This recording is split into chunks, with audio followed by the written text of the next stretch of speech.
Sembrando Futuro, tu espacio para hablar sobre la lucha, defensa y promoción de los derechos humanos. Porque los derechos humanos deben formar parte del debate nacional.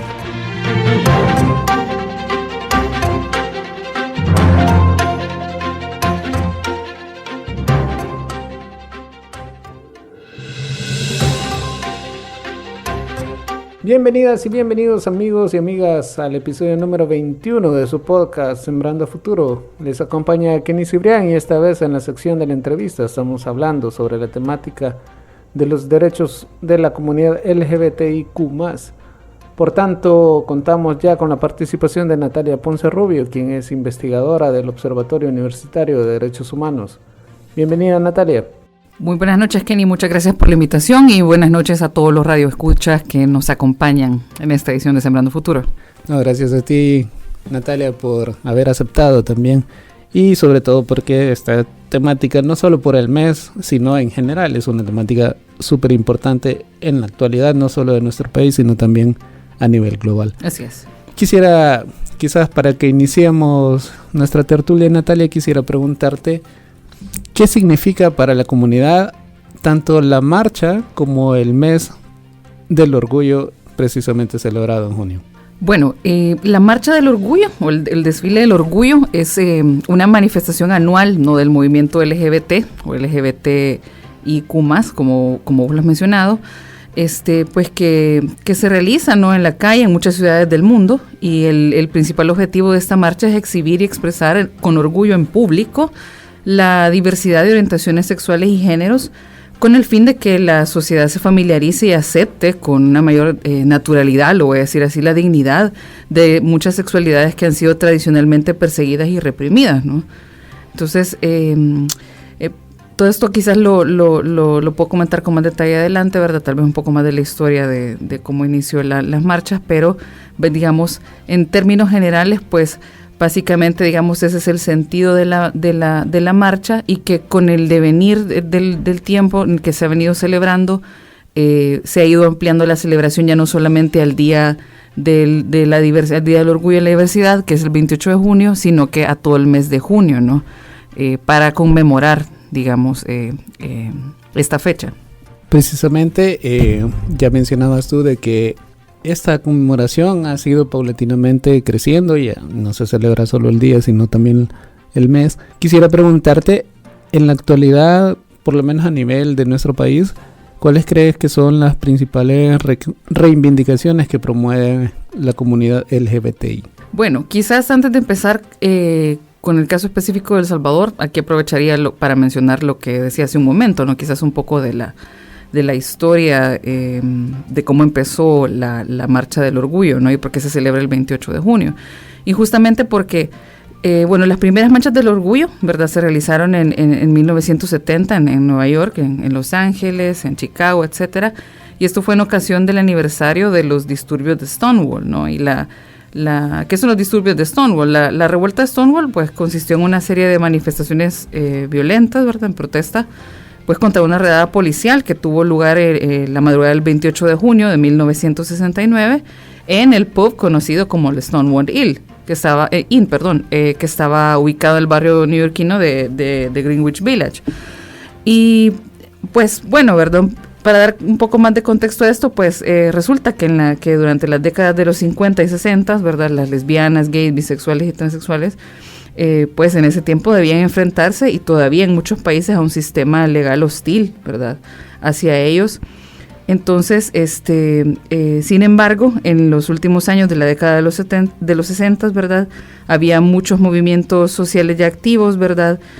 Por ejemplo, el movimiento afroamericano para los derechos civiles, la contracultura de los 60, el movimiento hippie, las manifestaciones contra la guerra de Vietnam, ¿no?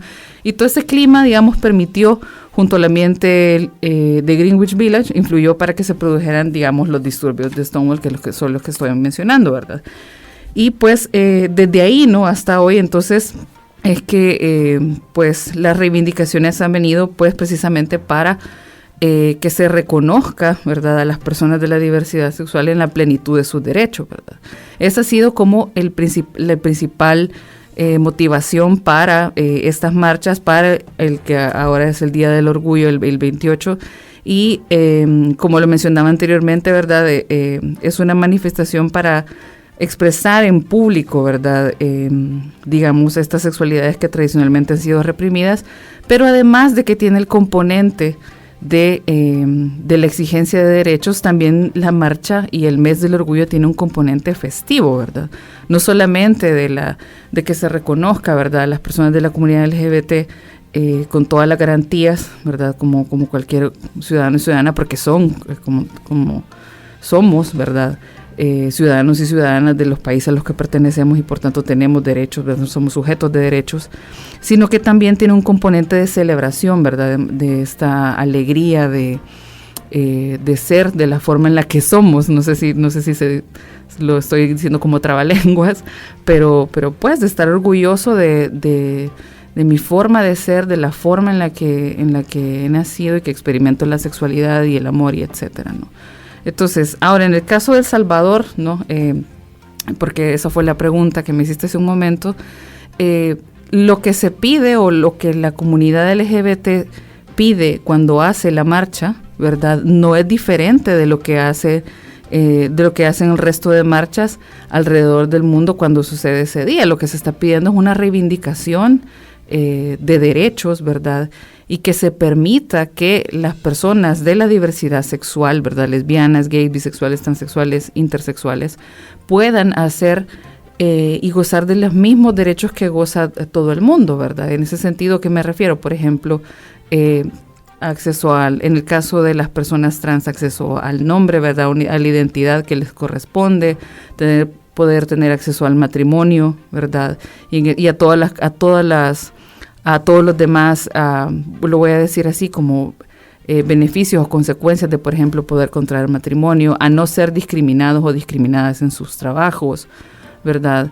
A no ser discriminados, por ejemplo, cuando acceden a la red pública de hospitales, a que también en las escuelas cuando se brinde educación sexual, si es que se brinde con un enfoque en el que se les explica a los niños y a las niñas que existe una diversidad sexual, ¿verdad? Y no solamente una única orientación sexual. Todo este tipo de cosas, todo este tipo de cuestiones son las que intenta reivindicar la comunidad LGBT al momento de hacer las marchas, ¿verdad? Son muchísimas más, ¿verdad? Pero esas son las primeras que se me vienen a la mente. Y claro, también está una reivindicación, por supuesto, del cuerpo humano, ¿no? De la dignidad del cuerpo humano, de la dignidad de la persona, que es lo que está en el fondo de todo esto. Natalia, y precisamente con motivo de estas reivindicaciones, ¿son aplicables las normas internacionales de derechos humanos para la comunidad LGBT? Por supuesto que sí.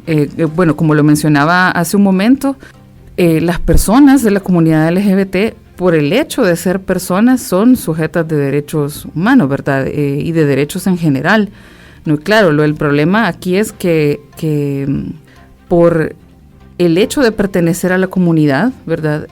La sociedad salvadoreña, así como muchas otras sociedades, les quita derechos o no les permite, no nos permite ejercer la plenitud de nuestros derechos, ¿no? Como personas de la comunidad LGBT. Y claro, ¿no?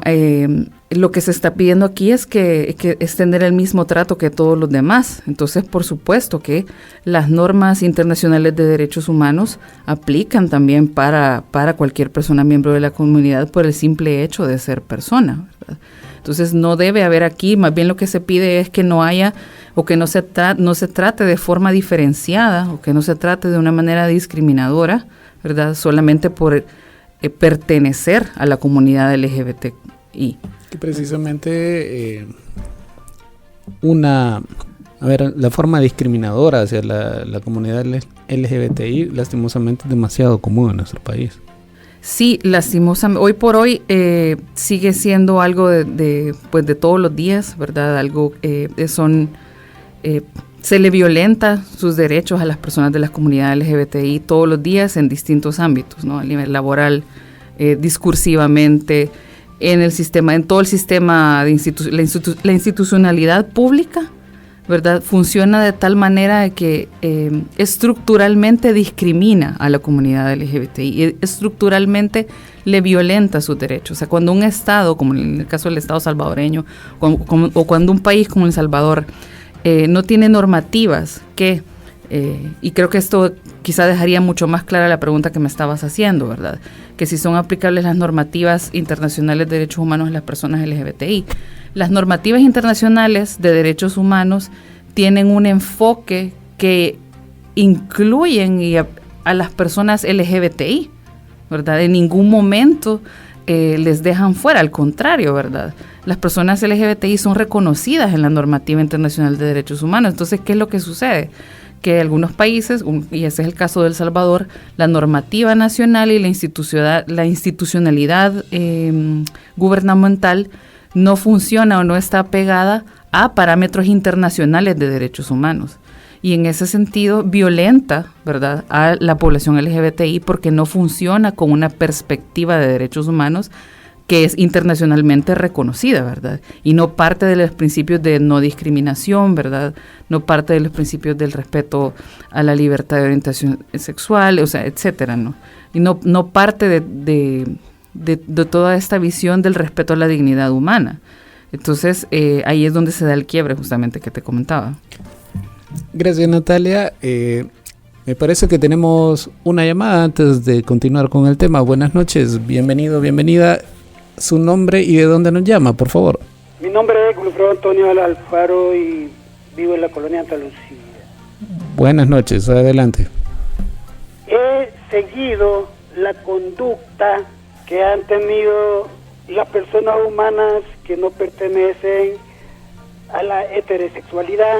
Como personas humanas ellos merecen ser defendidos por los heterosexuales, porque tienen derecho a vivir, tienen el derecho laico de vivir plenamente de acuerdo a la Constitución y a las leyes del país en que pertenecen. Desgraciadamente, los religiosos y las religiones les niegan estos derechos a estas personas, y los políticos que de alguna manera quieren congraciarse con las instituciones religiosas le siguen el juego a las religiones y desaprueban la conducta de estas personas humanas.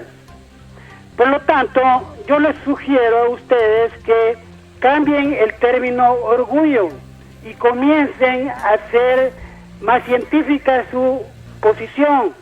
Les voy a sugerir algo que les pueda servir de mucho. Defendemos la dignidad y el respeto de la vida de la comunidad, que no somos heterosexuales.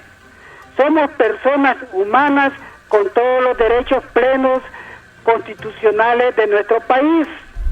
Esto les da una valoración filosófica jurídica para que los religiosos les respeten su vida. Pasen muy buenas noches. Muy buenas noches, amigo. Gracias por su llamada. No sé si quisieses comentar algo sobre lo que ya decían en la llamada. Bueno, yo quisiera agradecer la participación, ¿verdad? Me parece, yo estoy de acuerdo, ¿verdad? Creo que hay que decir las cosas con el nombre que corresponde, ¿verdad? Y justamente aquí estamos hablando de la defensa de la dignidad humana de las personas. Efectivamente, ¿verdad? Yo creo que fue una participación valiosa, ¿verdad? Y que sí, que debemos, pues, acotar los términos y decir las cosas como corresponde, ¿no? Y sí, claro, el nombre o el título del programa en esta oportunidad es los derechos de la comunidad LGBT. La celebración del orgullo es un componente de todo lo que vamos a hablar, ¿verdad? Hoy no vamos a hablar solamente del orgullo, y claro, el tema no empieza ni termina con el Día del Orgullo, ¿verdad? Sin embargo, eso no está en contradicción con lo que el amigo Radio Escucha ha dicho, ¿verdad? Y con lo que yo, como te comentaba, pues estoy muy de acuerdo, ¿no? Yo creo que cuando se trata de vulneraciones a la dignidad humana, pues hay que decirles de esa manera, y cuando se trata de defender la dignidad humana, pues hay que decirlo así también, ¿no? Entonces, agradecer al amigo Radio Escucha por la llamada, pues, y a invitarles a las demás personas que nos están escuchando, que si quieren participar, que nos llamen o que nos manden una nota de voz, ¿verdad? Porque estamos hablando de un tema muy importante, ¿no? Precisamente, como menciona Natalia, puedes invitar a los amigos y amigas radioescuchas a que pueden hacer uso de las líneas telefónicas de la radio para podernos hacer llegar sus llamadas o sus mensajes de voz, como ya se mencionaba. Bueno, continuaremos también. Y una de las preguntas que quería hacerte, Natalia, es ¿a qué clase de violaciones de derechos humanos están expuestas las personas de la comunidad LGBTI? Bueno, lamento decir que de todo tipo, ¿no? De todo tipo, la lista es amplia. Sin embargo, desde los temas que trabajamos en el observatorio, actualmente estamos trabajando, el informe que salió este año, ¿verdad? Del grupo de derechos que estamos priorizando en este momento, estamos hablando del derecho a la vida, el derecho a la integridad, a la libertad, acceso a la justicia y reparación integral de víctimas. Quizás me voy a enfocar en este momento un componente del acceso a la justicia, y esto ustedes lo pueden ver en el informe de este año que presentamos en el primer trimestre del 2022, y es que pues es bien importante para nosotros, para el observatorio, mencionar que es esencial erradicar la violencia contra las personas LGBTI, ¿verdad? Pues es una obligación estatal, ¿verdad?, internacional, responder con la debida diligencia cuando hay violaciones de derechos humanos hacia cualquier persona perteneciente a la comunidad, ¿no? Los antecedentes históricos con relación a la situación de violencia y discriminación contra las personas LGBT dan cuenta de que hasta noviembre de 2019 los crímenes de odio, agresiones, actos de discriminación, exclusión, negación de servicios, estigma, marginación, siguen siendo una realidad para las personas LGBTI salvadoreñas, con altos índices de pobreza, bueno, sobre todo aquellas que tienen un alto índice de pobreza, ¿verdad?, baja escolaridad, hay muchos asesinatos y sobre todo para la población trans, ¿verdad?, hay una baja probabilidad de vida, ¿verdad?, que no pasa más allá de los 33 años, ¿no? Perdón, Natalia, te voy a interrumpir porque me parece que tenemos una llamada telefónica. Muy buenas noches.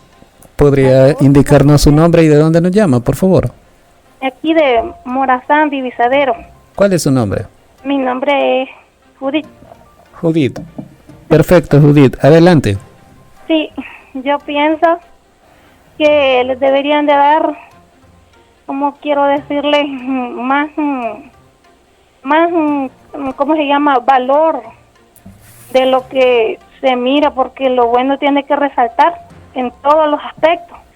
Que les den, ¿cómo se llama?, ¿cómo se llama?, más valor en lo que los dejen trabajar, pues, el trabajo que ustedes desempeñan. Es lo que entiendo yo en defensa del pueblo, y que entienda la gente y que reconozca que ese lugar, si ustedes se lo han ganado y por eso se lo merecen, porque todo cuesta, ¿sí? El respeto más que todo. Nos gusta cómo nos enseñan en cada ámbito de las personas. Tenemos que respetar cada quien el derecho de cada quien en el lugar donde está, para pasar a llegar a ser la persona, pues, más importante. Hay que respetar primero para que lo respeten, y si uno no puede hablar de respeto si no respeta. Eso es lo que entiendo yo. Muchas gracias. Muchas gracias, Judith. Feliz noche. Me parece que tenemos una llamada más. Buenas noches. ¿Su nombre y de dónde nos llama? Buenas noches. Buenas noches. ¿Su nombre y de dónde nos llama? Miriam de Santa Ana. Ok, adelante, Miriam. Yo voy a participar. No sabía que había participación en este programa. No, siempre hay. Muchas gracias. Y siempre estos temas que son polémicos, son importantes hablarlos, porque el respeto al derecho humano es la paz, ¿verdad? Por lo tanto, yo creo que la ley falla también, porque cuando a una ley se le pone brazos, manos y ojos, que no queden a medias como las del Salvador, que hay buenas leyes, pero no se ponen a funcionar.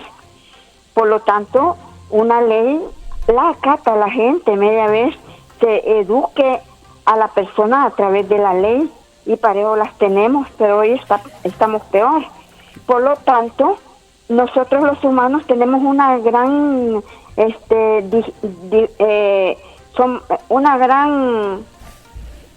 dificultad en el aspecto de aceptar a la persona tal como es.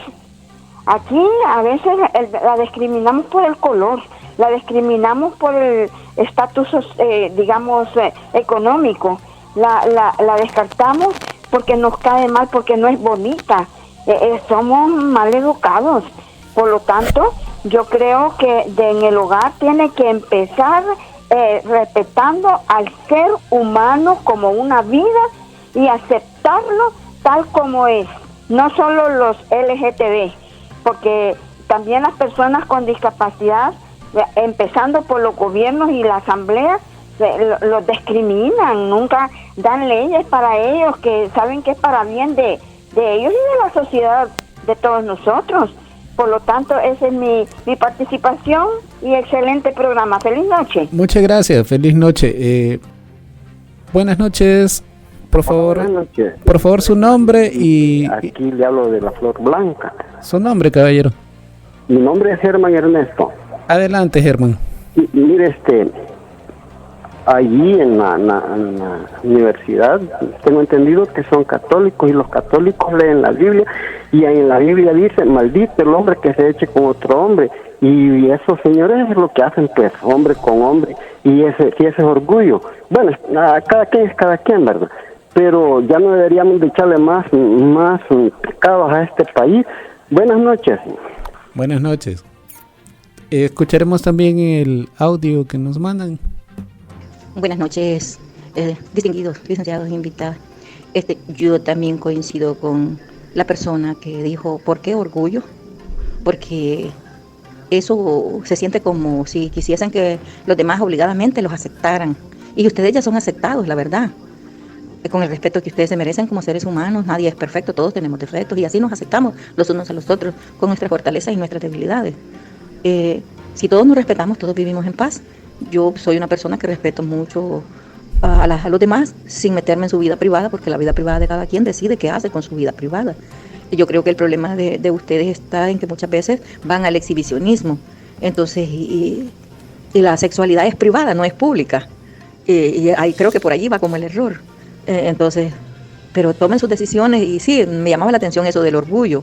No lo sentí así porque nosotros nos sentimos felices de ser mujeres y que nos visualicen así como somos mujeres. Entonces ustedes deben de sentirse felices que los visualicen tal y como son. Entonces, pero no eso como un revanchismo. Así se siente. Ajá. Yo lo sentí así como internacionalmente y todo eso. Valoren y piensen, ¿no? La idea es contribuir y son críticas sanas. No lo hago con ninguna intención nociva porque lo respeto mucho. Gracias, que tengan buenas noches y sigan en la lucha. Pero sí vayan buscando otra manera. Bueno, agradecemos todos los comentarios de nuestra audiencia. No sé si Natalia quisiese reaccionar a alguno de ellos. Bueno, sí, yo creo que pues es una tradición de nosotros de la radio, ¿no? Y la manera de pensar, incluso me voy a atrever a decir de la universidad, de que vamos a escuchar, ¿verdad? Todas las opiniones, ¿verdad? Incluso aquellas que disientan con la manera en la que nosotros trabajamos. Sin embargo, de forma respetuosa también vamos a disentir con aquellas opiniones, como algunas de las que acabamos de escuchar, que claramente no están de acuerdo con la perspectiva de derechos humanos de la que parte el contenido que estamos hablando esta noche, ¿no? Y pues aquí de lo que estamos hablando es, nuevamente, como lo decíamos al inicio, de la reivindicación de la dignidad humana, y en este caso muy específico de la dignidad humana de la comunidad LGBTI, ¿no? Entonces, la manera en la que nosotros vamos a defender, ¿verdad?, los derechos de esta comunidad es, como lo decía al inicio, pues pidiendo que se nos trate de la misma forma, ¿verdad?, sin discriminación, ¿verdad?, con la misma garantía de derechos, ¿verdad?, que la manera en la que se aborda, ¿verdad?, el tema de la diversidad sexual sea desde una perspectiva laica, ¿verdad? Esto no está en contradicción, digamos, con la misión y visión de la universidad, pienso yo, porque la universidad, la UCA, es una universidad, digamos, con valores cristianos, ¿no? Y los valores cristianos, pues, implican, ¿cuáles son los valores cristianos? Bueno, están en la página de la UCA, ¿no? La solidaridad, ¿verdad?, el respeto a la dignidad, etcétera, ¿no? Entonces, a mí me llamaba mucho la atención una llamada de una persona que mencionaba a las personas discapacitadas, ¿no?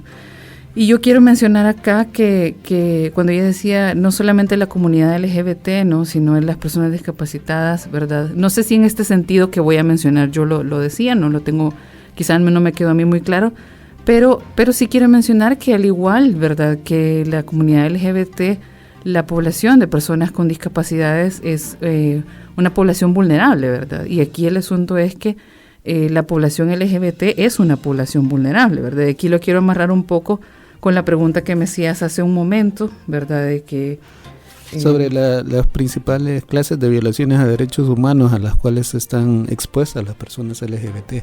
También, justo antes de darte la palabra, perdón Natalia, y es recordar a nuestra apreciable audiencia, ¿no? Que el principal objetivo de los derechos humanos es la dignidad de las personas, ¿no? Y esto estamos hablando de cualquier persona, ¿no? Háblese de hombres, mujeres, personas de la comunidad LGBT, personas con discapacidad, etcétera, etcétera. Es un principio básico, ¿no? Correcto, así es.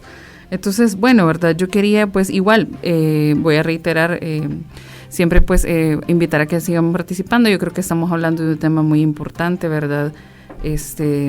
Y bueno, me preguntabas por las vulneraciones a derechos humanos de la comunidad LGBT. Yo, para recapitular un poco, estaba hablando específicamente de los temas que se trabajan en el observatorio. Nosotros en el observatorio, donde hemos hecho énfasis en las vulneraciones a la comunidad, ha sido en el apartado de acceso a la justicia, ¿no? Y por eso un poco estaba mencionando acá esta información. Nosotros hemos solicitado información, o bueno, el observatorio ha solicitado información de los procesos, ¿verdad? En la Fiscalía, ¿verdad? Ocurridos a población LGBT, y también se ha solicitado información ante los procesos que lleva la Procuraduría para la Defensa de los Derechos Humanos. En el caso de la Fiscalía General de la República, ¿verdad? El requerimiento que el observatorio hizo para el informe de este año, la Fiscalía nos mencionaba que en el periodo de enero a octubre de 2021, ellos registraron un total de 244 víctimas pertenecientes a la población LGBT, ¿verdad? Son personas que son violentadas solamente por ser lesbianas, gays, bisexuales, transexuales o pertenecer a la diversidad sexual. Solamente por el hecho de pertenecer a la comunidad son violentadas de cualquier forma, ¿no? Entonces, acá en la información que la Fiscalía nos hacía llegar, ¿verdad? Nos compartían que el rango de edad que concentra la mayor cantidad de víctimas de estos crímenes que la Fiscalía registra está entre los 18 y los 30 años, que son 121 personas de estas 244 que mencionaba para el año 2021 entre enero y octubre, ¿verdad? Ahora, en relación con los delitos, ¿verdad?, que se perfilan como los más denunciados, es bien importante señalar que existen, por ejemplo, las amenazas simples y agravadas, están también las lesiones en todas sus modalidades, ¿verdad? También es importante mencionar que hay 9 personas, ¿verdad?, para este periodo de tiempo que han sido desaparecidas, 2 personas también han sido asesinadas, o sea, ha sido tipificado el homicidio agravado de 2 personas y 2 personas con homicidio simple, ¿verdad? De acuerdo también a la orientación e identidad de género, en aquellos casos que se han registrado, ¿verdad?, de los que estaba mencionando anteriormente, de este total de víctimas, la Fiscalía ha logrado registrar que las víctimas han sido 53 personas transexuales, 39 personas homosexuales, ¿verdad?, y 3 personas bisexuales. Quizás aquí el dato de homosexuales, voy a hacer la separación, han sido 39 personas gay y 19 lesbianas, ¿no? De igual manera, hay un registro, ¿verdad?, de 61 víctimas de expedientes judicializados, ¿verdad? Y en estos expedientes que ya están, que no solamente ya están en manos de la Fiscalía, sino también en el órgano judicial, ¿no?, porque la Fiscalía ya hizo el requerimiento y ya se está llevando un proceso judicial. De estas 61 víctimas, digamos, los principales delitos son las amenazas simples y agravadas y las lesiones en todas las modalidades, como comentaba. Entonces, a partir de esto, ¿verdad?, de las violaciones que sufre la población LGBT por el hecho de ser, ¿verdad?, de tener orientaciones sexuales o expresiones de género que se consideran divergentes, ¿verdad?, a lo que se considera socialmente como normal, ¿verdad?, es que estas personas son dañadas, ¿verdad?, en su integridad física y moral, ¿verdad? Entonces, pues claro, ¿no? Un poco para hacer el énfasis, digamos, en que no es creo que había un comentario de una llamada, ¿no? Que mencionaban la cuestión del orgullo como una cuestión como de afronta, ¿no? Hacia el resto de personas, ¿no? Y aquí la cuestión es que la conmemoración, ¿verdad? Quizás hay para acotarlo de esa mejor manera, ¿verdad? No es tanto una celebración, sino como una conmemoración de que deben reivindicarse o deben respetarse los derechos para esta población porque se les está vulnerando físicamente, se les está desapareciendo, se les está matando, se les está violando en muchos casos, ¿no? Por tener una orientación sexual o una expresión de género que se considera divergente, ¿no? Sí, por el simple hecho de no ser una persona que está dentro de los estándares heteronormados, ¿no? Correcto. Me gustaría preguntarte, lastimosamente hemos hablado de las violaciones a los derechos humanos de las personas de la comunidad LGBT, pero no sé, ¿cuáles considerarías que sean al menos parte de las principales condiciones que generan la discriminación precisamente hacia esta comunidad? Bueno, los derechos humanos, digamos, tienen, si nosotros lo viéramos desde el recorrido histórico de la humanidad, digamos, los derechos humanos como tal, como los conocemos hoy por hoy, ¿verdad? Representan en términos históricos algo todavía, digamos, pequeño, ¿no? Estamos hablando de que la Carta de los Derechos Humanos viene ya de finales de los 40, ¿no? Y en este momento estamos todavía 2022, es decir, todavía no han pasado 100 años, ¿no? Entonces, digamos, si lo ponemos así, ¿verdad? ¿Eso qué quisiera decir, no? Que nos hace falta, digamos, todavía mucho camino que andar para poder asumir y para poder vivir todos y todas y todos los días desde una perspectiva de derechos humanos, ¿verdad? Eso, digamos, en términos globales, mundiales, si lo queremos ver así. Ahora, en términos quizás ya más específicos, considero que está muy ligado a esto un tema de educación, ¿verdad? Y de conocimiento de los derechos humanos, ¿verdad? Los derechos humanos y el respeto a la dignidad humana y el respeto a las diferencias no es algo que hoy por hoy se enseñe, por ejemplo, en las escuelas, en ningún nivel, ¿verdad? Tampoco en los niveles educativos superiores, ¿verdad? Entonces, claro, es decir, muchas veces viene la forma en la que se comportan las personas que discriminan o las personas que cometen crímenes de odio, ¿verdad?, contra la comunidad LGBT, tiene que ver mucho con esto, ¿no? Con el hecho de que hay una ignorancia total no solamente sobre el respeto a la dignidad de la otra persona, ¿no?, sino en qué consiste la dignidad humana como tal, ¿no? Porque, claro, es decir, yo tengo que respetar a los demás por algunos principios, como decíamos al inicio, que son básicos, ¿verdad? Digamos, la vida de los demás, a la orientación sexual de los demás, las creencias también de los demás, ¿no? Y esto es un conjunto de cuestiones que yo voy a respetar, ¿no?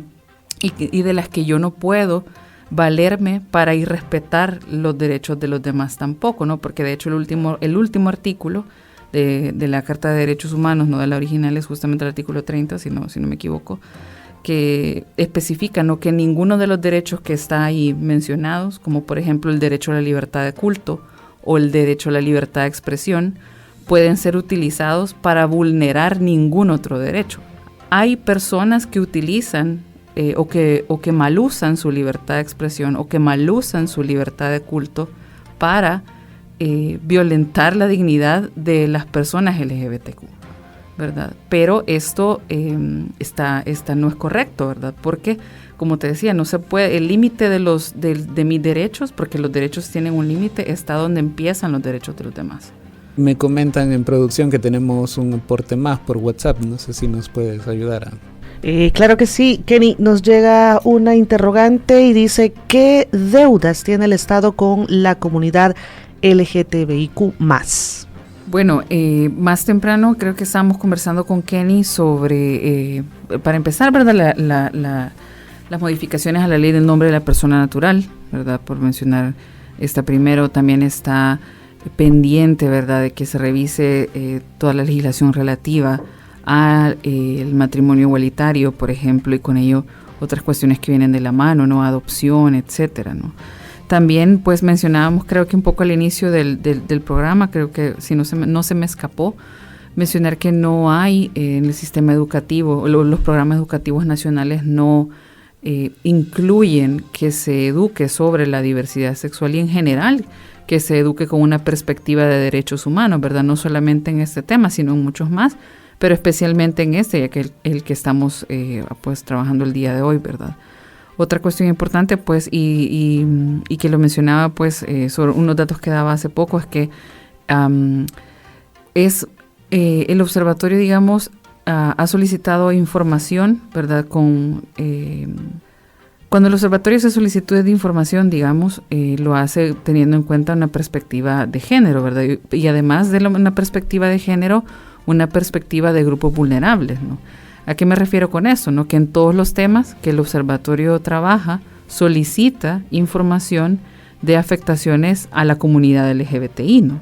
Sin embargo, como mencionaba hace un momento que estaba compartiendo los datos de nuestro informe 2021, solo en este tema, en el derecho de acceso a la justicia, es que nosotros hemos logrado identificar que el Estado salvadoreño, a través de la Fiscalía General de la República y de la Procuraduría para la Defensa de los Derechos Humanos, registra afectaciones específicas para la comunidad LGBTI. En otros temas, ¿verdad?, como el caso, por ejemplo, de la reparación integral de víctimas, por ejemplo, no se hace o no las instituciones que ven acciones específicas o políticas públicas que se ejecutan en este tema en específico, no tiene, digamos, datos de víctimas desagregados hasta este detalle, por ejemplo, ¿verdad? Entonces, ¿cuál es otra deuda, digamos, estatal? Para contestar a la pregunta, ¿no? Y es que precisamente la información o el tratamiento que el Estado salvadoreño hace de cada una de las personas por las que tiene que velar, el Estado todavía adeuda reconocer, ¿verdad?, este tipo de diferencias que existen y que son reales, pues, ¿verdad?, y que son importantes muchas veces para entender por qué se dan ciertas vulneraciones o ciertas violaciones a derechos humanos, ¿verdad? Es posible que muchos asesinatos, por ejemplo, ¿verdad?, sean registrados como un homicidio simple, como un homicidio agravado, ¿verdad?, por digamos, las causas que suelen ser estadísticamente más comunes a este tipo de crímenes. Sin embargo, puede ser que al no tener este enfoque, algunos de esas víctimas de homicidios agravados, homicidios simples, sean víctimas de crímenes de odio, ¿verdad?, que hayan sido asesinadas o asesinadas por pertenecer a la comunidad LGBT, ¿no? Y este agravante específico es el que todavía, pues, al no ser esta una perspectiva, digamos, que esté presente en todas las instituciones ligadas a la seguridad pública, ¿verdad?, del que al no estar esto presente, digamos, pues seguimos sin conocer la totalidad de las víctimas de la comunidad LGBT que sufren a partir de la discriminación social e institucional que hay. Entonces, digamos, he mencionado, por ejemplo, por decir unas tres de las preguntas que había, ¿no?, ligadas a la identidad, ligadas al acceso, digamos, a la unión civil, ¿verdad?, matrimonial, y a todo lo que ello conlleva, patrimonio, etcétera, ¿no?, al reconocimiento del nombre, y por último, ¿verdad?, a que se registren debidamente las violaciones a derechos humanos a la comunidad, y sobre todo aquellas violaciones a derechos humanos que se dan por pertenecer a la comunidad, ¿no?, que son los crímenes de odio. Precisamente, y que pues esta comunidad lastimosamente es una víctima casi a diario de este tipo de crímenes. Lastimosamente, Natalia, se nos ha acabado el tiempo, pero no sé si quisieses hacer una breve reflexión final. Bueno, agradecerte la invitación, ¿verdad? Antes que nada, creo que siempre es un gusto estar pues acá compartiendo. Me parece que es un tema muy importante, precisamente porque como país nosotros tenemos pendiente, ¿verdad?, mucha legislación, mucha normativa y mucha voluntad que transformar respecto a cómo se trata a la población LGBTI, ¿verdad? Sin embargo, también quisiera aprovechar para mencionar que aunque el programa se está haciendo con motivo del 28 de junio, esta lucha, ¿verdad?, de la comunidad LGBT y la defensa para que se brinde la plenitud de los derechos a la comunidad LGBT es algo que debe ser todos los días hasta que la comunidad pueda gozar con plenitud de sus derechos, ¿verdad? Y siempre que haya,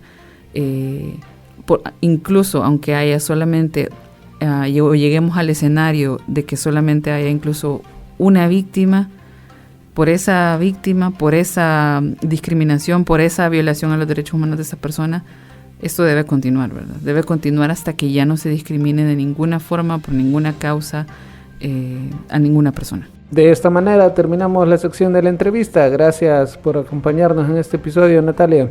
Y ahora damos paso a la sección en la cual conocemos la situación de los derechos humanos alrededor del mundo, gracias al Servicio de Noticias de Naciones Unidas. Estas son las principales noticias de las Naciones Unidas. Les saluda Carla García. La alta comisionada de la ONU para los Derechos Humanos se refirió con alarma este viernes a los retrocesos que han sufrido las mujeres en Afganistán en el ejercicio de sus derechos desde que el Talibán tomó el control del país. Michelle Bachelet explicó que el hambre y la inseguridad alimentaria afectan a más del 90% de las familias encabezadas por mujeres, además de que ha aumentado la violencia doméstica y el acoso contra ellas. Los ataques a defensoras de derechos humanos, periodistas, juezas, abogadas y fiscales, el desempleo masivo en medio de una economía al borde del colapso, las restricciones de movimiento y vestimenta, la falta de acceso a los servicios básicos y una creciente ansiedad y depresión son algunos de los flagelos que encaran a diario las mujeres y niñas afganas, dijo la alta comisionada. También citó el cierre de las empresas propiedad de mujeres y operadas por ellas, así como la suspensión de la educación secundaria para 1,2 millones de niñas. Bachelet participó en el debate urgente sobre la situación de las mujeres y las niñas afganas celebrado hoy en el Consejo de Derechos Humanos. Es responsabilidad de todos garantizar la protección y promoción de las garantías fundamentales de las afganas, dijo. En otro punto del mundo también se han visto afectados los derechos de las mujeres. Por ello, a la luz de la decisión de la Corte Suprema de Estados Unidos de anular el derecho de las mujeres a abortar, el Comité de la ONU para la Eliminación de la Discriminación de la Mujer, el CEDAW, recordó hoy que el aborto inseguro es una de las principales causas de mortalidad y morbilidad materna y abogó por el acceso legal y seguro de las mujeres de todos los países del mundo al aborto y a una atención de calidad en la fase postaborto. Los expertos del comité sostuvieron que estos servicios contribuyen a reducir las tasas de mortalidad materna, a prevenir embarazos adolescentes y no deseados y a garantizar el derecho de las mujeres a decidir libremente sobre su cuerpo. La Convención del CEDAW vela por el respeto, la protección, el cumplimiento y la promoción de los derechos humanos de las mujeres y las niñas. 189 estados se han sumado a ese instrumento internacional. Estados Unidos es uno de los únicos 7 países del mundo que no forma parte de la convención. El comité urgió a Estados Unidos a adherirse a la convención que entre los derechos de las mujeres que defiende destaca el referente a la salud sexual y reproductiva. Y un día como hoy en 2002, el Estatuto de Roma entró en vigor al ser ratificado por 60 estados, creando oficialmente la Corte Penal Internacional, la CPI. Desde entonces, ese tribunal trabaja en pro de la justicia y la rendición de cuentas en casos de crímenes graves causados por algunos de los conflictos más brutales del mundo. La Corte también vela por la participación de las víctimas, asegura que se lleven a cabo juicios imparciales y actúa como complemento de los tribunales nacionales. El máximo tribunal penal de la ONU ha logrado avances significativos en sus primeras 2 décadas de existencia y cada día obtiene mayor respaldo global. Al marcar el 20º aniversario, el presidente de la Corte, el juez Piotr Hofmansky, afirmó que el mundo puede celebrar el hecho de tener una Corte Internacional permanente e independiente dedicada a la lucha contra la impunidad del genocidio, los crímenes de lesa humanidad, los crímenes de guerra y el crimen de agresión. El magistrado exhortó a todos los estados a unirse a la CPI para dar a las víctimas en todas partes acceso a la justicia y ayudar a proteger a la humanidad de las atrocidades. Los líderes mundiales y cientos de delegados de los Estados miembros de las Naciones Unidas, representantes del sector privado y de la sociedad civil que participaron en la conferencia de la ONU sobre los océanos, concluyeron hoy una semana de sesiones, afirmando en una declaración política la urgencia de invertir de manera sostenible en la protección y restauración del mar.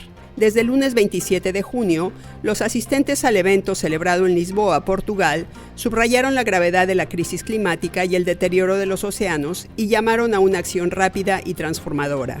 Entre las múltiples amenazas que sufren los océanos, destacan la pesca excesiva, la contaminación con plástico y el cambio climático. Al inaugurar la conferencia, el secretario general de la ONU pidió a la comunidad internacional compromiso y unidad para proteger al océano y revertir la degradación que padece, y abogó por las comunidades y economías que dependen del mar. Frente a esta emergencia oceánica, debemos cambiar el rumbo de la marea, dijo Antonio Guterres en esa ocasión.